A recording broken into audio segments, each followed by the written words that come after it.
দাওয়াত সে মানুষদেরকে দেয়, তাহলে তো মনে হয় সবাই ঈমান নিয়ে আসবে, তার কথা সবাই কবুল করবে। এটাকে কিভাবে বন্ধ করা যায়, এটা নিয়ে তার একটা বিশাল আকারে মিটিং করছে। এক একজন এক একটা পরামর্শ দিচ্ছে।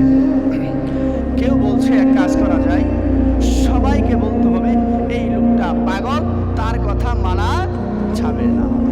এটা সবাই বলছে। একজন বলল যে না, এটা মানা যায় না। যদি বলি যে এটা পাগল, তাহলে মানুষ আসবে যে পাগলের একটু দেখে আসি। যদি পাগলেই হয়ে থাকে, এত সুন্দর কথা কেমনে বলে?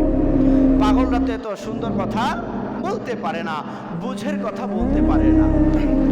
আরেকজন বলল এক কাজ করো, আমরা মানুষদেরকে বলবো সে কবি, কবির কথা কেউ শুনবা না।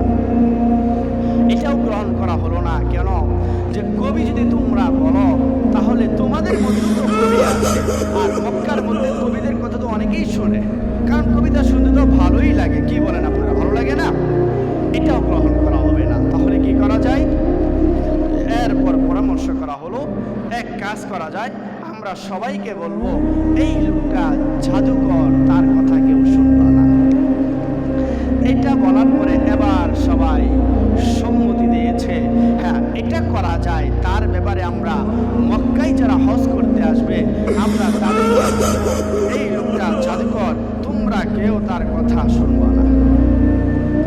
আপনারা জানেন যেই বিষয়টা বেশি অপপ্রচার করা হয়, মানুষ সেটা মনোযোগ দিয়ে বেশি শুনে, বেশি দেখে।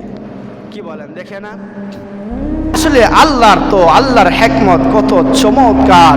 নবীজির ব্যাপারে যখন মানুষ হজ করতে আসলো, এবার মক্কার কাফিররা মানুষের কাছে গিয়ে গিয়ে বলতেছে যে তোমরা কেউ মুহাম্মদের কথা শুনবা না, মুহাম্মদ হচ্ছে জাদুকর, তার কথা কেউ শুনবা না।